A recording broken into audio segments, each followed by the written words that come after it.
The terrorists, three or four of them, asked for the religion of the men they killed first. Is going to create a huge impact, I think, and I think it's going to build into the anti-minority sentiment in other parts of the country. I hope it doesn't, but it may. Omar Abdullah, things are not going to get easy. That is very clear. I think they're not going to get easy for anyone with this kind of an incident taking place. How do you see the current state of India-Pakistan relations in the context of Pahalgam attack? The ruling party will be under pressure to take note of that. How do you respond? Do you strike back? Do you do a Balakot? What is it that you will do? Because there is a public opinion back at home they have to contend with. Yeah.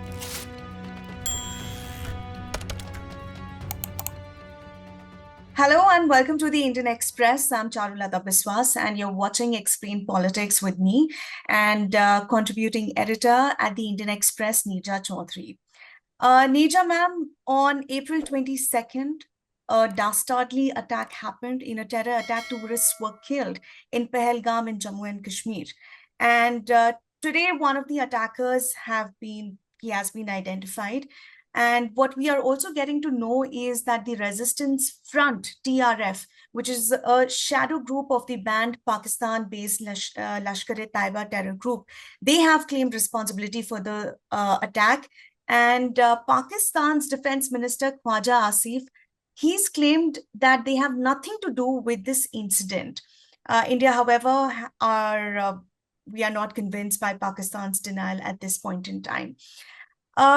My first question to you is, Pahalgam terror attack in Jammu and Kashmir. This is now the deadliest terror attack on civilians in the country since 2611 Mumbai attacks. And this comes at a time when US Vice President J.D. Vance is in India and when Kashmir is also heading towards some sort of normalcy by promoting tourism. What do you make of the timing of this attack?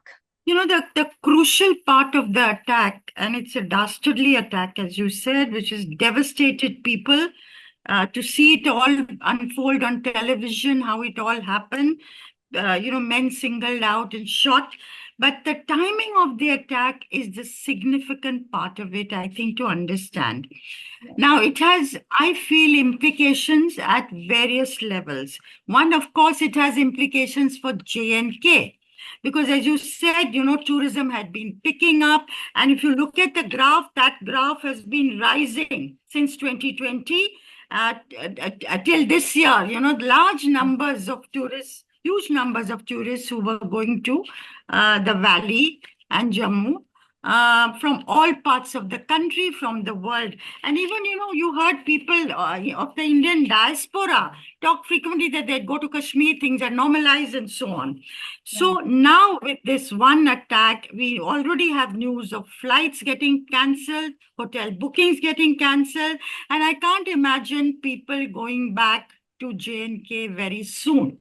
So it is going to hurt the economy of the place very rapidly. And it is the business that the tourism had brought that led to well-being or contributed to the well-being, with people were making much more money, as a result of which one of the factors which made them come to terms with the present political structure. Earlier, they were unhappy with the abrogation. This may be still unhappy with the abrogation of Article 370, but they were slowly coming to terms with the new setup. And the economy picking up was one of the factors. Now, this is going to be a huge setback. With this kind of a terror attack, number two, naturally, the security forces are going to have to be there in larger numbers.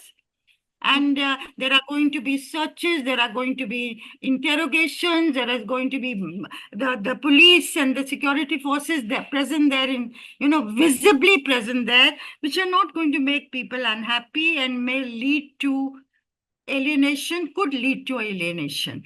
Therefore, it's a setback as far as normalization is concerned in Jammu and Kashmir.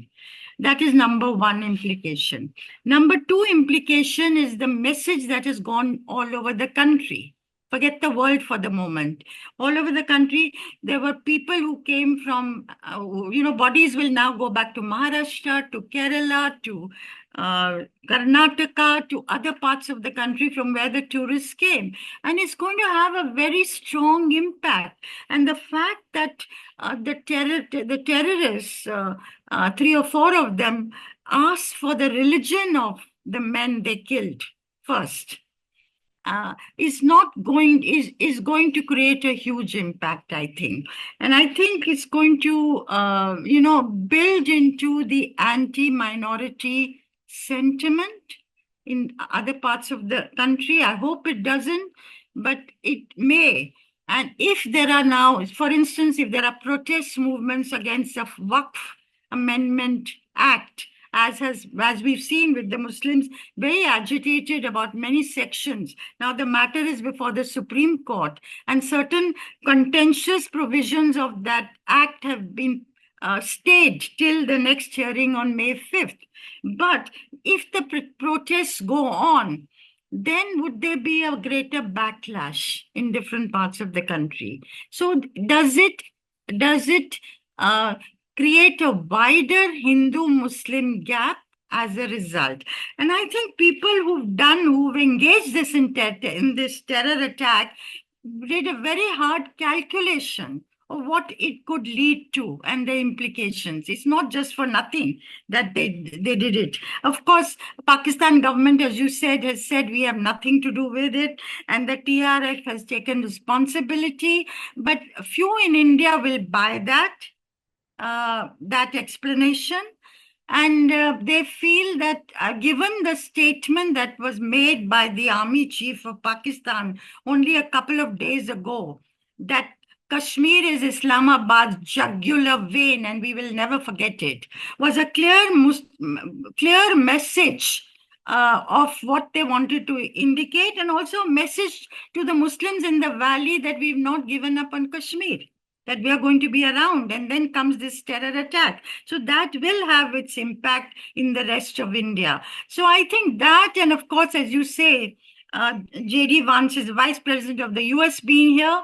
And when this terror attack takes place, that I also feel is not just an accident. And it is as much message to the US that you cannot ignore Pakistan, and also to India that you cannot ignore Pakistan. We are there, we are a factor, and we have a nuisance value. Yeah. You touched upon quite a number of things about the implication of how the anti-minority sentiment might get heightened after this whole incident, and especially because the Waqf hearing is on. But I would also like to just for a small clarification, that there's one localite, Syed Hussain Shah, who was also killed in this attack. But having said that, ma'am, my first question will be about Omar Abdullah government. It is going to be a setback for him because he took oath on October 16, 2024 last year, and it's only been 6 months. How do you think the public sentiment might shift both locally and nationally after this incident? And how is it going to impact the Omar Abdullah-led government?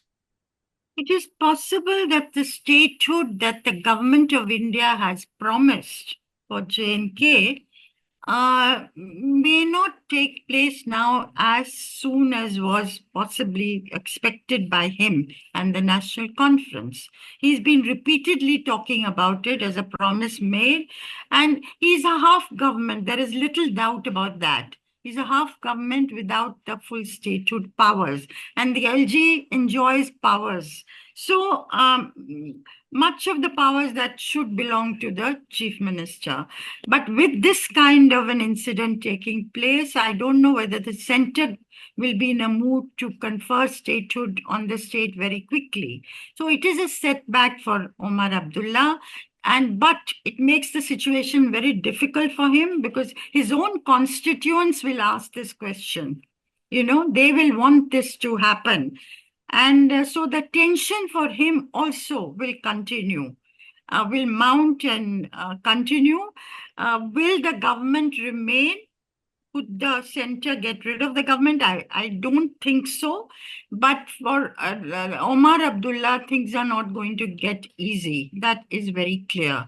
I think they're not going to get easy for anyone with this kind of an incident taking place. So I think overall, what we can say is the situation is a tough one. Hmm. Because now, India is negotiating a tariff deal with the United States of America, with the US Vice President being here. Details are being worked out, a greater relationship on different fronts, buying defense equipment, energy cooperation, doing away with certain things in the nuclear liability bill. And they also want non-tariff barriers to be removed. They want agriculture goods to come in from there, which could create a lot of problems for our farmers. So it's a Yeah. very difficult minefield that the government of India is at the moment negotiating. And yet it has to do this without also annoying China. You cannot put your eggs in one basket.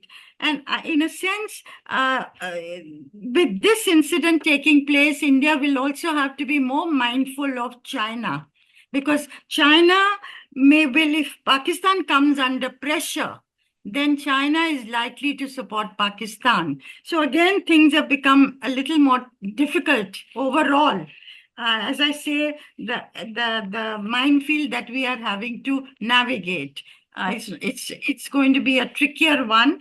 That's why it's so important for the leadership, not only of the government, but of the opposition, of the Yeah. courts, of different sectors of our civil society, media, to, जैसे कहते हैं ना हिंदी में, कदम फूक फूक के रखना, to be, to move very wisely, cautiously, because so much is at stake for all of us. You don't want the situation to spin out of control, for, violence to Yeah. take place. It's Yeah. not in our interest for all that to happen. It's really too much is at stake from the point of view of security, from the point of view of peace in the Absolutely. country, from the point of view of economic well-being.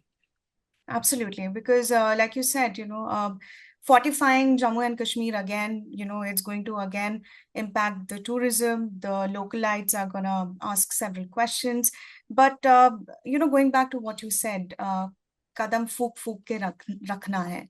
But how much? Because the kind of frequency of terror attacks that we have seen in Jammu and Kashmir, one of the things that has taken a backseat again and again is uh, talks with Pakistan. And you talked about how there was a statement that was made by the army chief just a couple of days back before this attack. But going back to 2019, the Pulwama attack and the Uri attack, and the Pulwama attack being one of the major jolt to already tense India-Pakistan relations, which also led to a military standoff later on. And Indian Air Force carried out an airstrike in Pakistan's Balakot. How do you see the current state of India-Pakistan relations in the context of Pahalgam attack? And Well, this attack being on civilians? that's right. As you yourself said that since 26/11, it's been the worst attack on civilians. Right. And, if you watch television yesterday or you talk to people in their drawing room, people are enraged. People are very, very angry after what happened in Pahalgam. So the government of India will have to take note of that. The ruling party will be under pressure to take note of that. How do you respond? Do you strike back? Do you do a Balakot? What is it that you will do? Because there is a public opinion back at home they have to contend with. Yeah. So I don't know what the government's thinking is, but as far as relationship with Pakistan, in normal circumstances, no matter what the difficulties, you keep a minimum engagement. It's very difficult at the moment to normalize things with Pakistan, with the way things are, with the statements emanating from there, and certainly after yesterday. I mean, public opinion will not brook it also. But I think overall, ultimately, as they are neighbors, you keep at least a minimum engagement going. But even yesterday has made even a minimum engagement very difficult with Pakistan. Yeah. So, ma'am, It's unfortunate. It's very unfortunate, it but is. that's the way it is. So, the kind of response that we have seen of the Modi government, and looking at uh, your career and how you have seen, the India-Pakistan relations, changing, and Modi, in fact, giving a surprise visit also to Pakistan Prime Minister. How do you think India should and must uh, go on about the relationship with Pakistan? I think let's see at the moment what are responses of the government to Pahalgam. That is number one. And let's see what comes from them uh, in the coming weeks. Because to say that, to talk about normalization or moving in that direction at the moment is impossible. Yeah. It is what has been done yesterday is, as somebody said on TV yesterday, is almost an act of war. Yes, yes. Attacking civilians in an open field where they don't even have any cover. I mean, let alone this is a cowardly act. And the resistance front, it is a shadow outfit of the LET. So, but Pakistan is clearly not taking responsibility. And we all know that it is a ground of terror and terrorists. And India has been at the receiving end. How do you think right now, what is your judgment at this point in time? India, like you said, will India pull off a Balakot? And should India pull off a Balakot? I think that's where I said, at this point, Indian leadership at various levels, and I hope very much that the government and the opposition move in unison on this, will think carefully, move cautiously in the larger interests of India, and that wisdom will prevail. Okay. That wisdom will guide our leadership on how to move in a very difficult situation that we are confronted with. But this again is like a strike on India-Pakistan relations. Whatever hope we had, probably.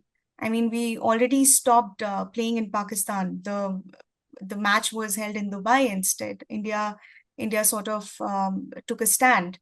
So how is it going to impact India-Pakistan relations? Well, yes, that you see, you cannot have cricket undo a Pahalgam. Yeah. It's not possible. Yeah.